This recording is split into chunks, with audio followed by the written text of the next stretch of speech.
He argues, though, and as you would have heard, I put to Stephen Hamilton the Treasurer's comments. He says he's got the balance right because they're trying to repair the economy and keep a lid on it without seeing people lose their jobs. At this stage, anyway, touch wood, it looks like that soft landing might be in sight. Well, Kieran, if you're a mortgage holder right now, you're still having to find, if you've got an average mortgage of around 750 grand, you are still trying to find another $24,000 in your family budget as a result of the decisions this government's made. So that is the reality for families right now. Jim Chalmers may be talking a soft landing, but there's hard decisions being made at kitchen tables right across the country because interest rates aren't going down. So for renters and for mortgage holders, there is little relief here. You're saying that it's because of decisions the government's made, but this inflationary phenomenon is global, isn't it? It's not something that we're simply the only ones grappling with. Well, we're grappling with it at a higher rate for longer than other countries internationally, and that was made clear in the Reserve Bank Governor's commentary earlier this year about this absolutely being a homegrown issue, that it is sticky, and when inflation stays higher for longer than it needs to be, that lies very much at the feet of Jim Chalmers and the decisions that his government has made in terms of not getting spending under control in their budget. It's as simple as that, Kieran. I mean, we all need to see the mortgage rate go down, the cash rate go down, and Michelle Bullock is taking a very cautious approach and she's wanting to see the right decisions being made by the government, and she hasn't moved because they're not making the right decisions. The Teals have given Peter Dutton both barrels over his position on the emissions reduction target. I had Kate Chaney on a short time ago, and she says that the coalition's not a credible alternative anymore when it comes to these matters. What do you say to that?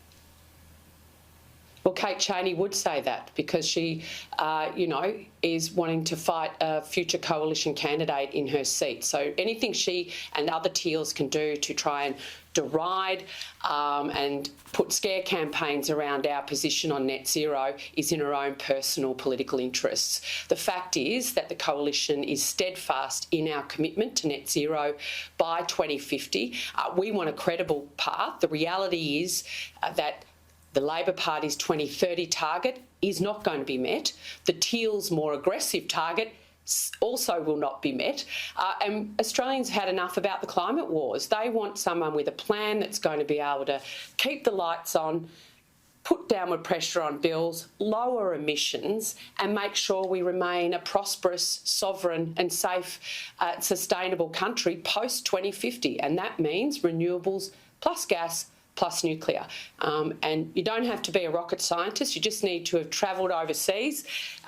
Young people are embracing this with open arms because they know it is a credible path to net zero and they care about the climate. They've been to France, they've been to the UK, the US, the USA, and these are 21st century technologies that are going to help us solve a global problem. So instead of attacking the coalition, the Teals actually need to put forward a credible path because the pathway they're all backing, 100% renewables, just won't get us there. It's not me saying it, it's the experts. Yeah, just finally and quickly if you can, David Littleproud says the nuclear reactors will go in national seats. What are the constituents in the various seats that held by your party feel about that, like in Gippsland, for example, in Darren Chester's seat? Well, David Littleproud, I'll leave him to make the announcements about which National Party seats, but the reality is that our seats back credible change for the climate. They are also the seats that typically have coal-fired power generation within them, and they're typically communities that are highly energy literate.